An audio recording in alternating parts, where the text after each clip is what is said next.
What's up, guys? It's Wanted here. As y'all already know, this is my 2009 Nissan 370Z. Now, is there anything wrong with it?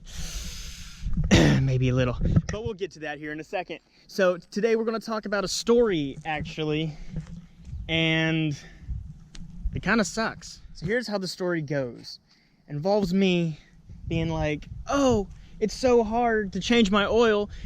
If you've seen the 10 things that I hate about my Z, you know what I'm talking about. If you haven't, go ahead and watch it. So in order to change your oil in your Z, you have to take off the scrape plate. So that way you can access the drain plug and your filter. So the only way to get around this is if you go ahead and buy an aftermarket one by Z Speed. I think Z1 also makes one now that's an aluminum and it has a little door.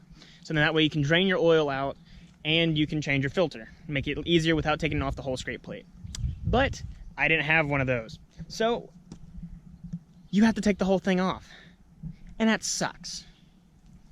So what do? I think I'm gonna order a Z-Speed one. I'm gonna order an aluminum one. Never got around to it.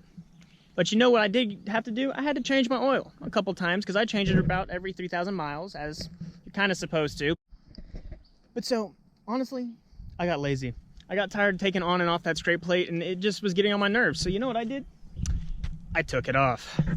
Now, when you do that, come to find out, it kind of also holds in your fender liner. So as you see, I don't have a scrape plate. Woo! So, risk of screwing up my oil pan is a yes. But because of that, you can see up in there, there's nothing there. Something right there that's not right there. Go to the other side. Something right there and nothing right there. Uh-oh. So how the story goes is I was in Mexico, doing my thing in Mexico, came up on a, the first time was a Acura, I think. I don't remember what model it is. If you're watching this, which I highly doubt, but if you are, comment down below. You know who you are. You have a matte gray Acura, I think, something like that. Yeah. Anyways, first time was in Mexico going against this guy, and got up there in speed, and the fender liner, because it had nothing to hold on to, because it normally holds on to that scrape plate, got sucked up underneath my passenger side, I believe it was. Yeah, passenger side wheel, and yeeted itself out. Yay. Then the second time was also in Mexico, naturally, and it was against a 5.0 Mustang. And it was a highway, doing our thing in Mexico, and the driver's side one did the same thing as the passenger side one did. Got sucked up underneath the tire and yeeted itself out also. Goodbye, fender liner.